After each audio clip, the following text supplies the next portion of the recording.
You're listening to the Michael Baisden Show podcast. For those of you all listening, you're sick and tired of your 9-to-5 job. This show is so very important today. We're going to be talking about living your dream. As a former train conductor, a former Air Force veteran, as a former garbage man. I was a garbage man. You were not. You were? I was a maintenance man. Okay. Which meant he took her garbage out. No. George, do you remember when Venture was on 87th Street and the Dan Ryan Venture? Of course. All right, I used to work at Venture, and my job was to take out the garbage and That's get the good. carts. You worked at Venture. I worked at Venture, dude. Wow. In Chicago. Yeah. Wow. Yeah, so I've had I all used to set kinds. garbage cans on Okay, fire George. in that parking lot.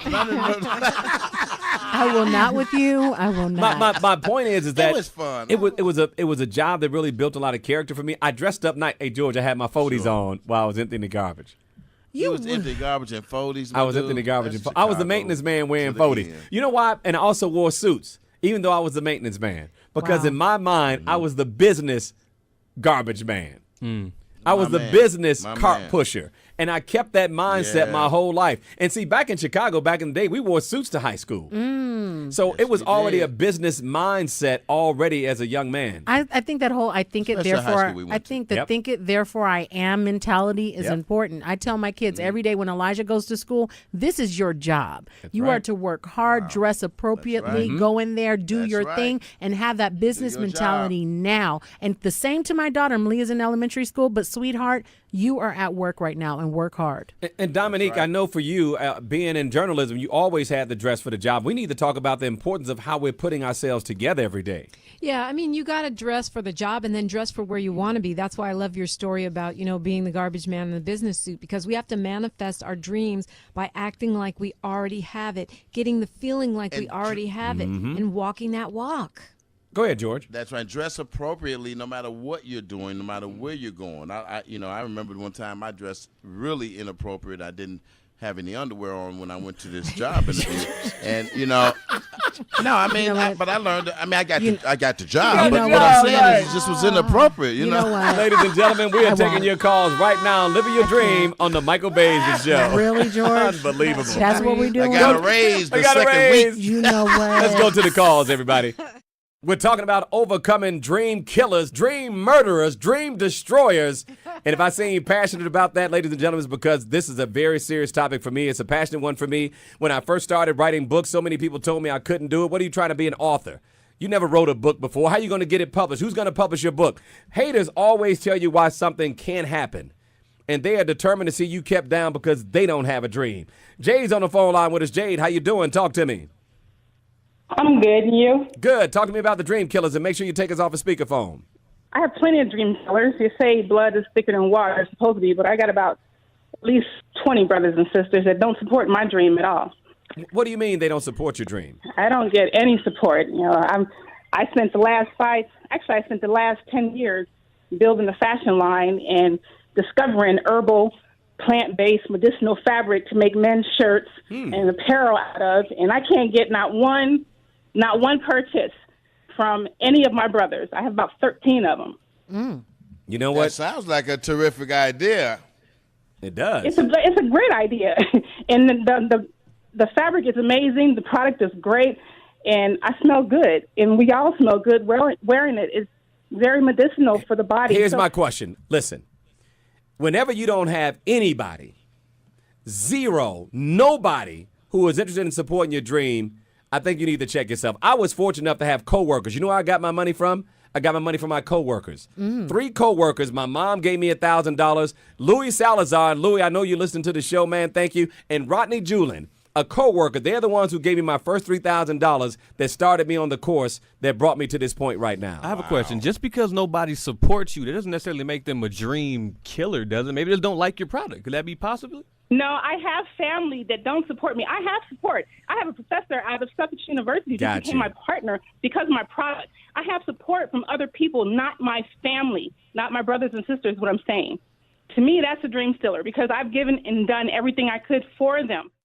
Topic that we need to talk a lot more about for all of you all out there probably sitting in a job that you may or may not care for.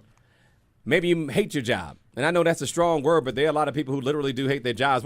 We've done these shows so many times, George, on Living Your Dream, and a young lady who called in and said she would cry on her way to work and cry on her way back to work. Now, don't get me wrong. I don't love every aspect of radio. I love the people. That's what brings me to radio every day. I love the people. The politics and some of the other stuff that goes on with this industry, of course not, right? But it's the people. It's being able to connect with people and talk about things that I love. I love writing. As a writer, I love writing. I love other aspects of business. I love supporting other entrepreneurs. So I do love what I do. But let me tell you something, man. It was not easy getting here because the more passionate you are about your dream, the more the dream killers come out to try to kill it. Everybody in the studio has had someone try to kill their dream. Absolutely. Now, whether it's coworkers, whether it's really bad when it's the person that you sleep with every day. I call it sleeping with the enemy. No, it's really bad when it's parents. You think it's parents I do. is the worst. I don't do. think it's the worst when it's the parents. Are worse. No, I don't Parents think are so. worse. That's somebody Absolutely. who you can't choose them, and they're supposed to want you to be everything you want to be in life. See, I understand the parents. Go if ahead, they George. was killing your dream at an age of adult, they was killing your dream when you was a kid. Wow. So if it's your parent, they've been killing your dream all along. Wow. I think George made a good point when he was talking about how a parent can be jealous. And that's when Yes. sad when they try to sabotage you because they wish their life would have been just as good as you. And that's very toxic. So So we they gotta- want you to live their dream for them. That's right. That happens a lot. But see, again, I can understand that as a parent already have that stuff built in because they are a parent. Here's a person that you chose to love and a person that you live with every day. I The feel parents you. are gone. But this I is the feel person you. now that you chose as your partner. You're grown now. Yeah, this is the person that you chose, the person that said they love you, the person that you're supposed to be growing together with. I feel you. Look, either way. You can walk away from that, though. Wow. You can. You can't walk away from your parent when you're 7, Either 8 way, years you're old. talking about someone that you're vulnerable to, that you've opened your Facts. heart to, that you love, and when they undermine you, either blatantly or subtly, it can really do some damage. Let's And talk. your mate, you're going to give a whole lot more to than your parents. You're going to share a whole lot more with your mate than your mom and dad. Al, what's going on, man? Talk to me about dream killers. Okay, here's the deal. I'm retired Air Force. I'm a school teacher now, and most of the students that I run into in the school that I teach at, I'm an aerospace science teacher now. Mm-hmm. Their parents are nothing but dream killers. So it is. They the don't want the parents. kids to leave the community. They always like, okay, you can't do this, and the answer is when they ask them why, they always, well, I don't want you to get killed, or I don't want you to do Oh, this. my God. It's something we don't have the money to send you to school. And I show the kids every possible avenue it is to get scholarships or whatever to go to school. Hold on, everybody's in And the then studio you got- nodding their head. That is a big Yep. deal because they don't want to pay for that college. So they almost That's don't want right. their kids to go for that higher education because they don't want to Hell fight. no. Oh, my goodness. Good Yeah, one, You know how Al. much that costs?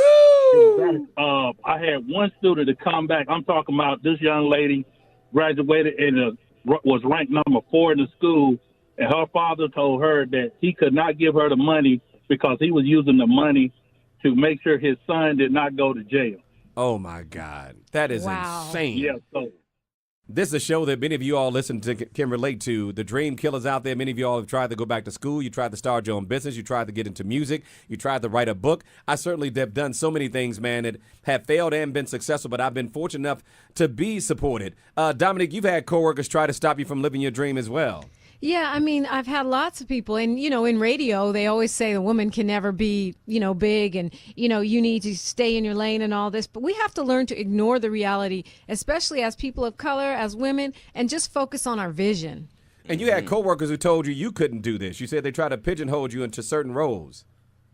Yeah, they always want you to be the sidekick. They want you to be, they want you to be what they want you to be. And I'm like, they would criticize me for doing things that they would praise in a man. They'd say, oh, he's aggressive and decisive. If I do it, How I'm a about B. What did I say about Dominic? I said, boy, I hope she has her own show one day. If that's her dream, I want to see her do her thing. Same thing with you, Tanisha. I mean, I don't see you all as sidekicks. We're a team, right? Yeah. It's all about, I may orchestrate, but you all's voices are just as important as ours. Let me just get that from Tanisha first. Yeah, I mean, a lot of people in this industry can be dismissive based on your age, right? They can be on my weight.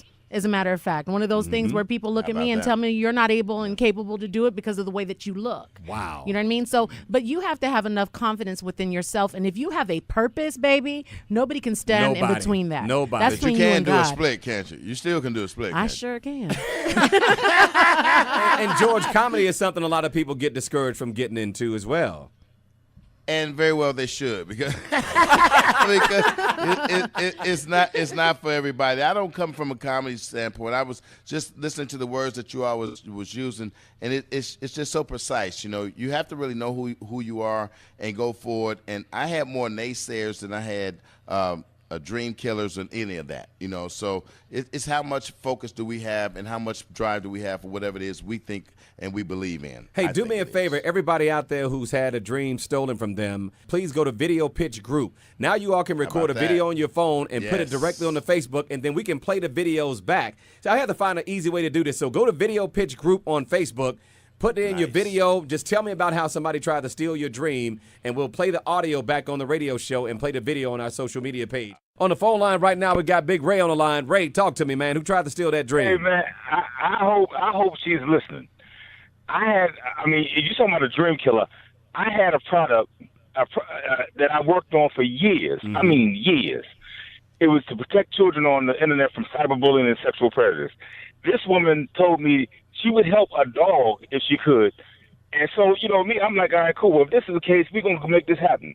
You ever heard the show Shark Tank? Yes. Yeah, of course. We got accepted to go on Shark Tank. At the last minute, she backed out on me. Ooh. If that's not a dream killer, I don't know what a dream killer is. And then she had the gall, the audacity to tell me, you know, well, I was going to do it. She waited to the last minute because we had to submit the final. I got it. Ray, why do you think she backed out at the last minute? She told me because I could just drop her off and just, you know, keep going and she never benefited from it. But at first she said she would do it for a dog. But now Wait a minute. And I told her, I said, look, Hey, Ray. I will give you a portion of the company. All you got to do is just do it. And she backed up, man. Stand by. Go ahead, But- George. Go ahead. But what she told you was invaluable. And the first thing I thought was she told you. And you can. Go anyway. Why didn't you go anyway? Sure I did. Ray? Because it's all no. I couldn't go because they said they were looking for black women in IT. She was more important than me. Oh. It sounds like fear came in with It her. did. And I mean, I don't think that was on purpose, but she probably just wasn't ready She wasn't to take ready. that next That step. is a very good point. We got to talk about the fear of success, too. Success, a lot of responsibilities come with success. Oh, my God. Somebody said, and Miles, I know I see the expression on your face, but wait till I break this down. Sometimes, man, people know the minute they step out there, the spotlight is on them. Everybody's going to be watching them. So they're already thinking about what's going to happen if they fail before they even have a chance to be successful. How are people going to view them? Now that they've told everyone I got my own store, I got my own business, they know that the reality that they may fail is so overwhelming that they can't deal with the embarrassment of what will happen if people see them fall. And that is real for a lot of people. Many people are afraid of success and what they have to do consistently to maintain that success. And many people, Miles, knowing they hard, they don't have what it takes to maintain success. Well, sometimes I say that we're talking about dream killers. Sometimes the people who put the expectations on you can also be the dream killers and cause you to be a little afraid of success or afraid of stepping out Listen to there. what George always says. What do you say? Who's the number one dream killer, George? Yourself. That's right. It's yourself.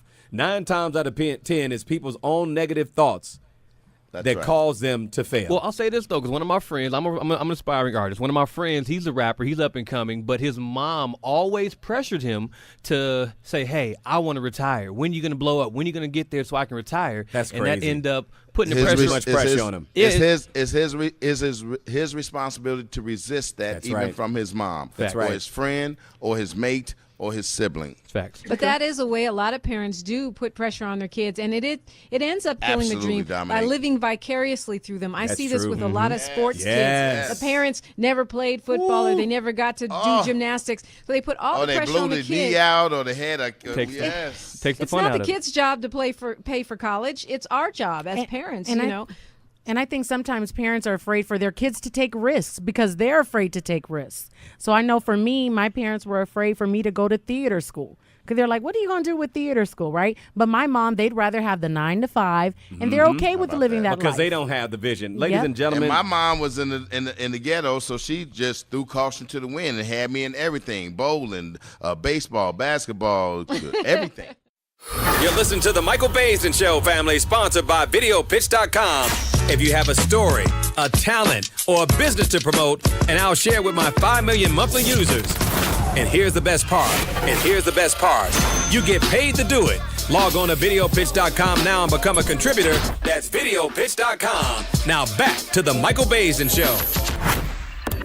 I'm going to record a series of videos today and talk about how I got here. Vlogging. Because I've never really told the story about how I went from driving those trains to being on national radio, having national TV shows. And there's a lot of lessons and a lot of hell that I've gone through to get here that I really want to share with every writer who's ever tried to write, anybody who ever tried to break into radio, anybody who ever tried to get into real estate. I have a lot of different things that I do not share with my listeners, and I want to put on a series of videos. So, ladies and gentlemen, tonight I'm going to start recording, and I will start posting these series because we can learn a lot from people's failures. And trust me, you're going to hear a lot of stories about failure in these stories. You know, I thought about that because I was one of the people that was back in the day. Remember when you was driving the trains and going to How McGee show came on, the show that I was a part of, and I would love to see that documented story. You know, I can see the envision of you on that train going up through all of those journeys of being an author on to doing TV shows and radio, man. That story needs to be It's an incredible story, man. Yeah, and when I think back on it, I'm like, wow, how did I get here? George was on V103 in Chicago with Bonnie Deshawn and John Mon. Shout out to you, Bonnie and John. And they were one of the first shows. In fact, they were the first show I was on a regular. I did Relationship Thursdays. And from there, I started doing expos. And then I left my job in May of 1995, and I never looked back ever since. Question I have: how old were you when you walked away from that train job? 30. Teenager. 30. Teenager. Hey, man, don't tell your freaking age. Teenager. He's a young boy. 21. Your age. Listen, I'm saying this because age is a big deterrent for people as well. They think they're too old to do it. They're not skilled enough, or the times have already passed them by. No, that's not the But case. back then, that's pretty young. If I can think back myself, that's pretty young to make that kind of leave a job like the CTA. That's a bona fide job with benefits That's that right. people retire from all the time in a city like Chicago. And I had a daughter that I had to take care of, too. So I was putting my daughter's livelihood at risk as well when I decided to do that. So it was a big deal, man. It really was. So get ready for those videos. You all need to create those videos as well. Do me a favor, go to VideoPitch.com or go to Video Pitch Group, and you all create series. I would love to hear your story. Ladies and gentlemen, we need to start talking about these things on video. Go to VideoPitch.com, go to Video Pitch Group. Let's start sharing our stories about success and failure. I got my girl Janice on the line. Janice, talk to me about living your dream. So this is Janice McLean DeLoach. I am an author of a book called Autobiography of an Entrepreneur. And in it, I talk about how people such as magazine completely stole my business identity because I had built up so many ideas and supported so many people through my programs and TV shows, and being entrepreneurs and being women business owners and driving innovation and success. And how I get past the people and the dream killers. I mean, my ex-husband took my show idea and ran off to 20. Okay, can I address this? Go ahead. Can I address this right quick? One of the most important things as an entrepreneur you must understand, especially if you're a creator, if you are a designer, if you're someone who have a creative, you understand about patents and you understand about protections of your copyright. Your copywriting infringement. You have to make sure all of that is covered before you even tell your mate sometimes. As an entrepreneur, if you know that is going to work and you know idea is going to be stealable. Protect yourself first. Protect it. Okay, I did. But it's okay. We get past that. I still aspire to inspire others. And what I say to all those that want to stop your entrepreneurial and creative energies and spirit and growth is stay focused, move forward. Because if people aren't trying to stop what you're doing, then you have to figure out why. And if they are, then you're on the right track. That's right. And we have to absolutely support each other. Yes, but see, that's the thing. Let me just say this to everybody out there, and trust me, I know what I'm talking about. if you're not determined enough to get past the haters, you don't deserve to win. If you're not determined enough to get past all these negative, you know what, people, you don't deserve to be successful. Because let me tell you something, it gets 10 times harder once you're there. What? So if you can't get past these knuckleheads on your way to the top, you'll never stay on the top. Thank you so much for calling in, Janice. I appreciate you so much. Thank you. Yes. Okay. Man, you got to be strong to be successful, man. You got to be even stronger to maintain success. On the phone line with us right now, I got my girl Shay. What's up, Shay? Talk to me about living your dream. Hey, so my story kind of started back in elementary school. I always tend to excel with math and science. And I was always told I could not do math and science. You're a girl. Girls don't do math and science. You know, so I always had dreams of being a doctor. And I was told, well, no, you could be a nurse. You could do this. You can't be a doctor. So I had to go through school all the way on up through college. You know, I did go to, you know, an HBCU. I went to Spelman for college, where I was around other women, finally, who were all trying to do the same thing that I was. And even once I got to dental school, because I ended up doing dentistry, even when I got to dental school, I'm dealing with male faculty members trying to tell me that I'm not going to make it, that I'm going to have to repeat years. See? And I met my now ex-husband during this time, and he was even, you know, trying to get me to spend time with him as opposed to studying and doing my work. And I'm like, look, I didn't come for you. I came to get an education. If you have a problem with this, then you can go. Hold on, Dominique. Hold on. Dominique, this is the point that you made about women having to deal with that pressure that men don't. It's tough for women to get to the top. Yeah, it is, because you're expected to be that girlfriend and be demure and play a certain kind of role, even while you get after it on your own time, trying to achieve your dream. And Shay, I commend you, especially when we're young and in college. It's easy to get distracted away from our dream, you know, with a boyfriend or whatever. Right, absolutely. And, you know, he kind of, in some ways, tried to make it a choice. I'm like, dude, this isn't a choice. It's going to be this is what I'm coming to do. I didn't sit up here, spend all this time, spending all this money trying to do this to get caught up with you. Wouldn't you agree, and Shay? Look at it now. I'm a doctor. I have my degree. He don't. Yes. That's what I'm talking about, ladies and gentlemen. It's the point that I'm making, man. You got to be strong enough to overcome that stuff. Entrepreneurship is not for everybody, Shay. You know, being successful is not for everybody. Being a doctor is not for everybody. Being an attorney is not for everybody. You got to endure, man. It's all about having the strength to get past the dream killers. That's what we're talking about on the Michael Baisden Show. What's going on, Ramona? How's everything? Yes, hello, family. How are you? This is Ramona. My story began back in 2010, and I was elected into a specific office, which was known as Judge of the Orphans Court for Baltimore City. I was the first black female to ever win that particular position. And believe it or not, there were a lot of other political persons who didn't want me to have that position, and they took it from me. It's all on record. It's under Judge of the Orphans Court. You'll see Ramona Moore Baker. And I won that position because a lot of other attorneys didn't want me to be the first person who was a non-Maryland bar attorney to have that position, because I went to law school in California, but I lived in Maryland, so I qualified for the position. So they put together a referendum to make sure that I would not win that position. But what they didn't know was I won the position, but they worked for me not to get it. So to make a long story short, I went to law school, finished that, and then I also started my own business. When I was in undergraduate school, I had taken some entrepreneurial classes in terms of me being an interior designer. And that's what I'm doing, being an interior designer. What do they need to know about Ramona? That's who I want. That's what I want to hear.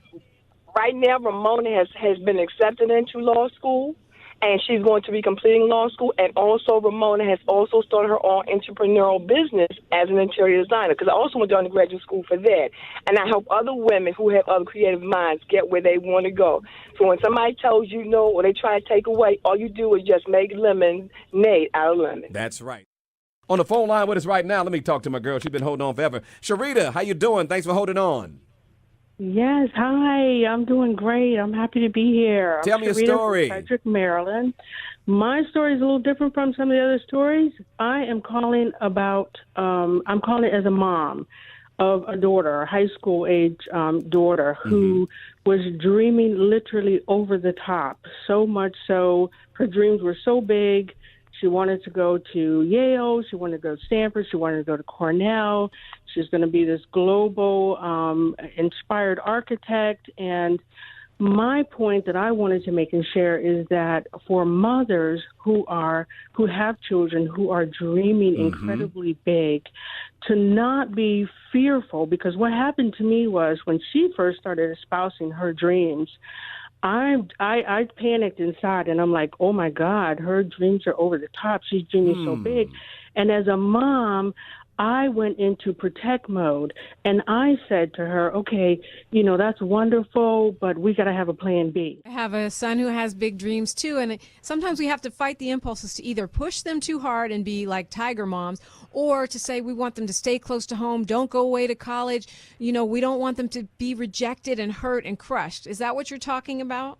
Yes, I mean it's mainly the protection part, not wanting them to be crushed, to fail, to not succeed, especially when they're dreaming so big. So what's the moral for the parents? I mean, Sharita, we need you to give something to the parents right now that they can use. We got a limited amount of time. I need you to inspire them and give them some direction based on your experience.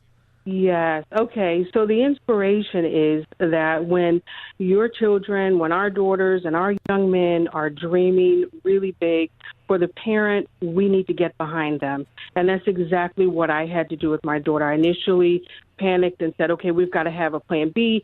She said to me, there is no such thing as a plan B when you are determined with your plan A.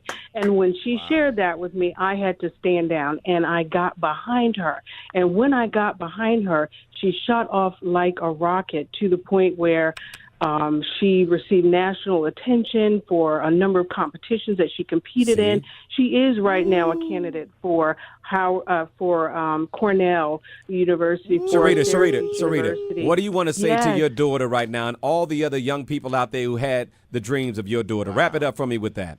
Yes, what I want to say is for the young ladies and the young men that are dreaming big, keep dreaming and do not let anything or anybody get in your way. If you are dreaming, you stay focused and stay the course, because everything else will line up around you when you believe in it and you keep marching.